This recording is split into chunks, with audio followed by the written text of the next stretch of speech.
the Deep South's oldest rivalry, Georgia versus Auburn, or as I've been referring to it over the last 20 years or so, the Deep South's oldest annual beating.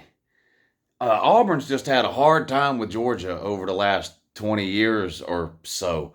They're something like 3-17 in their last 20 games against Georgia, and of course they play every they play every year. Uh, or in 2017, they played twice. Played in the regular season and played in the SEC championship game, which Georgia won, by the way. Anyway, they're getting ready to play again this weekend at Jordan-Hare in Auburn this time. Week 5, Georgia 4-0, Auburn 3-1. This will be Georgia's first road game. And, one of the first things I think about whenever Georgia's getting ready to play somebody is, okay, what is it about this game that could potentially cause problems? Well, anytime you play at Auburn, that could potentially cause a problem. Now, Georgia has handled it well, like I mentioned, over the last 20 years or so, but Auburn can be a tough place to play. I do think it helps Georgia that Auburn lost last weekend. The crowd is going to be what the crowd is at Auburn. They're going to be fired up and ready to go. If Auburn had won last week on the road at Texas A&M, they'd probably be ranked this week. They'd be undefeated, and the crowd would be even that much more amped up. It's a difficult place to play under any conditions or circumstances. But in Georgia's case this year, this is their first road game. And since Carson Beck is a first-year starter, this is Carson Beck's first road game as a road game start. And there's not very many more difficult places you could get your first road start in the SEC other than at Auburn. So I do think that presents a challenge to Georgia and Carson Beck and the Georgia offense. And it's a huge unknown. I think Kirby even said it in his press conference yesterday, I guess it was, his opening press conference, his Monday press conference where he talked about the Auburn game.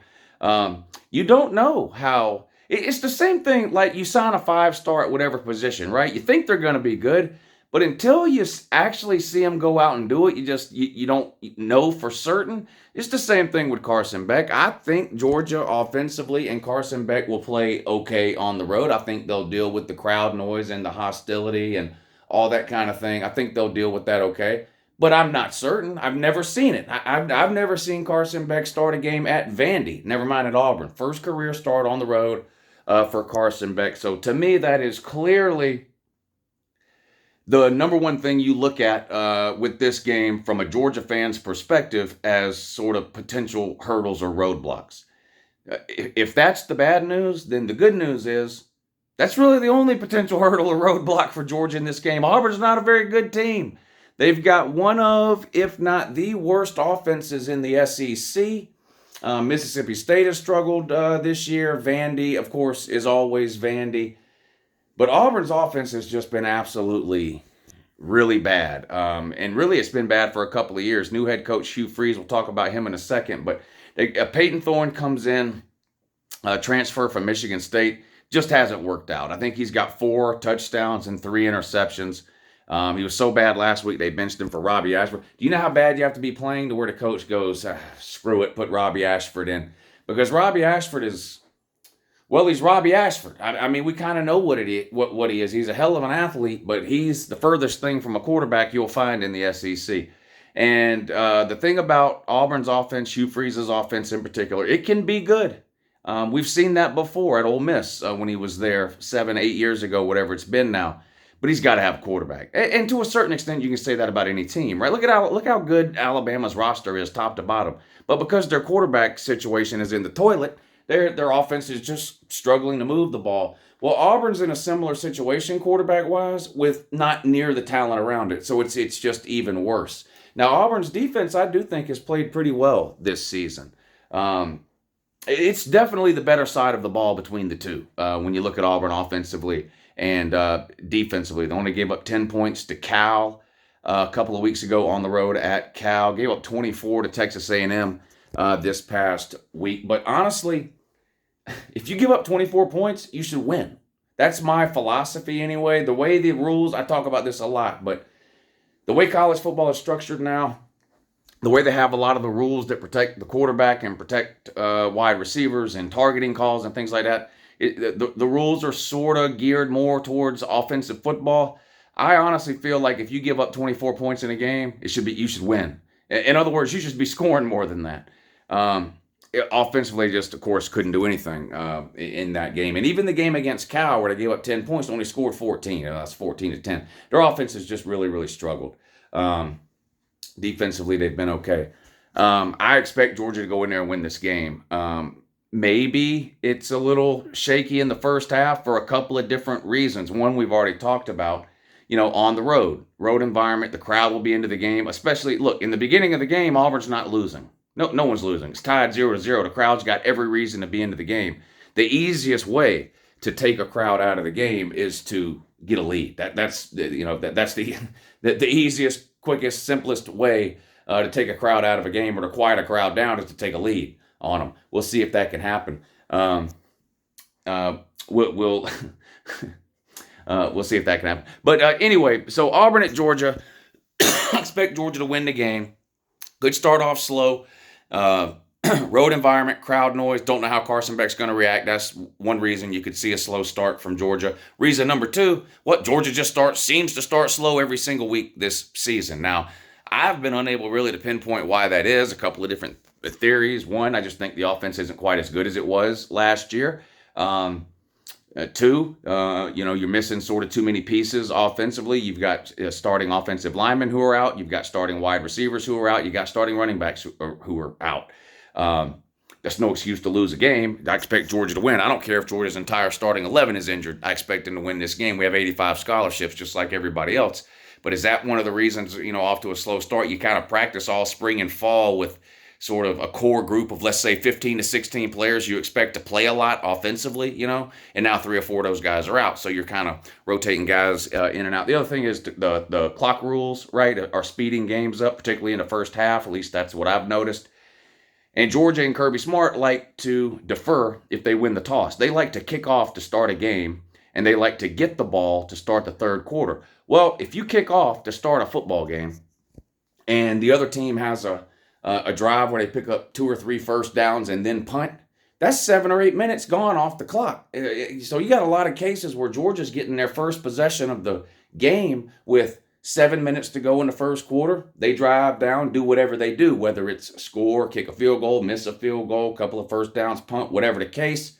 The other team's then getting a second possession with 2 or 3 minutes left on the clock. There's games where Georgia's had 1 possession in the first quarter, 2 possessions in the first quarter, 3 or 4 possessions in the entire first half. Now the second half, I haven't noticed that as much. But so does Georgia get off to a slow start again on the road at Auburn this week? I think it's possible for the 2 things I just went over. Road game, first road start for Carson Beck, first road game for Georgia this year, crazy environment. And Georgia's just been getting off to some slow starts this year. But in the second half, I expect talent to take over and win the game, even if it is close at halftime, even if Georgia happens to be losing at halftime. Carson Beck has played really, really well this season. He's got almost an 80% completion percentage. He's 14th in the country in passing yards. He's averaging 300-something yards a game. He's only turned the ball over 1 time. The running game for Georgia has not been what we're accustomed to seeing it be. That's a combination of things. A couple of running backs being out or banged up, a lineman being out and banged up, and honestly, Georgia's offensive line just not playing very well in the run game. At least not nearly as well as was expected, and honestly, not as well as they should be, considering the talent that's on that offensive line. I would say Georgia's offensive line has probably been the most disappointing position group for Georgia this season. So far. The defense, I think, has played good. It has not played at the level, it definitely has not played at the level of 2021. I don't even think it's playing at the level of 2022 right now. Georgia's given up 35 points in the last 2 games. That's a lot of points for Georgia to give up in 2 games. I wonder, has Georgia given up 35 points in, if you go back and you look at 2 games in a row over the last 2 years, have they ever given up 35 points? Not 35 points per game. They gave up 14 points 2 weeks ago to South Carolina, 21 points last week to whatever school of the blind they played, UAB. It's 35 points in 2 weeks. You don't see that very often. Now, overall, Georgia's defense is still playing well. They're holding opponents to 11, 12 points a game on average. And I expect that to continue over the course of the season. Probably get a couple of players back defensively this week that were out last week. Michael Williams, a defensive end / outside linebacker, kind of a premier pass rusher, really. and Javon Bullard, one of our more experienced defensive backs, the MVP of the national or of the playoff game against Ohio State. Should get both of them back. Really, this game shouldn't be that close to me. I could do 30 minutes dogging on Hugh Freeze, and I probably will on Friday when I do the Hype and Hate video.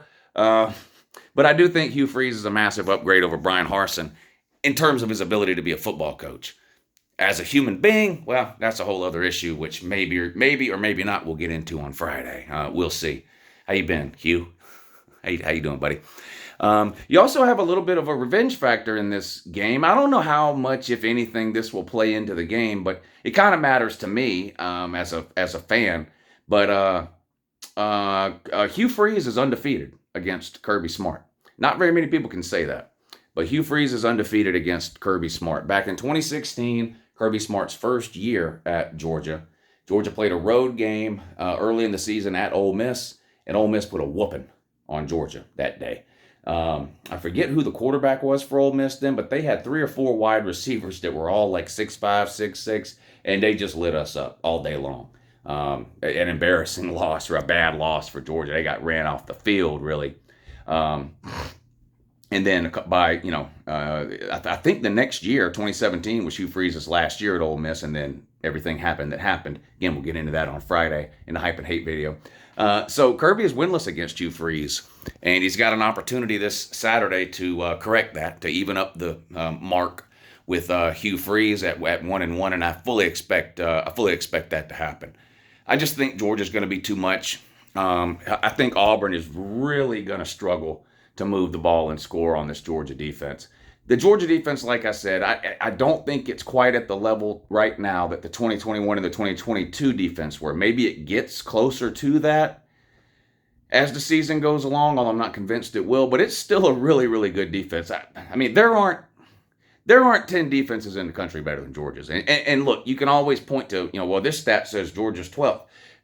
Watch football. There's not 10 defenses better than Georgia. There's just not. And I really feel like Auburn's going to struggle to move the ball here. They've struggled offensively almost every single week, especially against the Power 5. They played 2 Power 5 opponents, Cal and Texas A&M, scored a total of 24 points in those 2 games, 10 against Cal, 14 against Cal, 10 against Texas A&M. Their running game has not been great, and because they've got Peyton Thorne and Robbie Ashford, they just really don't have the ability to throw the ball.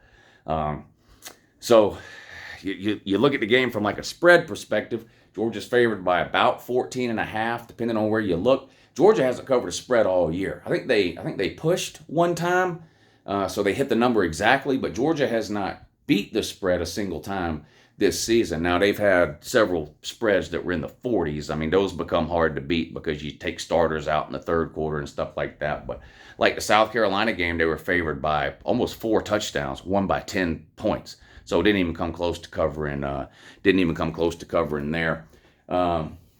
Favored by 14.5. I guess the smart money would tell you, well, I guess that means Georgia's going to win by 14. Win comfortably but not cover, since Georgia seems to not be covering this year. I think Vegas has adjusted the numbers down on Georgia a little bit, considering the fact that they haven't covered all season yet. And, anybody that's been betting against Georgia on the spread is winning. They're 4-0 on the season betting against Georgia on the spread. I have a feeling Georgia probably covers this. Last night on the Lunch Money Show, when I first looked at the line, I said, well, Georgia's not covering the spread this year. There's no way I'd lay 14.5. Georgia will win by 14, probably. The more I thought about it today and looked into some things before getting ready to make this video, I do feel like Georgia probably covers the 14 on the road. Again, the only potential hurdle I see in this game for Georgia, and this is not a trash talk video, this is my honest feelings about Georgia versus Auburn. The trash talk will come Friday, don't worry, in the Hype and Hate. But outside of the fact that this game is being played at Auburn and it's Carson Beck's first road start, and I do agree that could cause some problems. And again, we're just going to have to wait and see. Outside of that, though, I just don't see any real advantages Auburn would have over UGA in this game. I don't think they've got the lines of scrimmage to be able to push Georgia around up front. I don't think they've got the athletes on the outside or the quarterback to sort of attack Georgia's defense downfield, which has been sort of the only success people have had against Georgia's defense over the last couple of years. And Defensively, although Auburn is good, because they're just unable to move the ball, I feel like Auburn's defense will wear down eventually in this game, and Georgia will get some points in the second half and ends up covering this 14.5. I'll give you a record prediction maybe on Friday at the end of the Hype and Hate video, but I could see Georgia winning this game somewhere in the 20-point range. Anyway, the Deep South's oldest rivalry. Shout out to the Barn. Hey, look, listen, Barn. It could be worse. You could be Clemson. Look, that's about the best thing you can say about the Barn. Well, at least they're not Clemson. At least the Barn has beat a Power 5 team. Clemson winless against Power 5. Barn's got that. You got that win against Cal you can hold on to. Have a great day.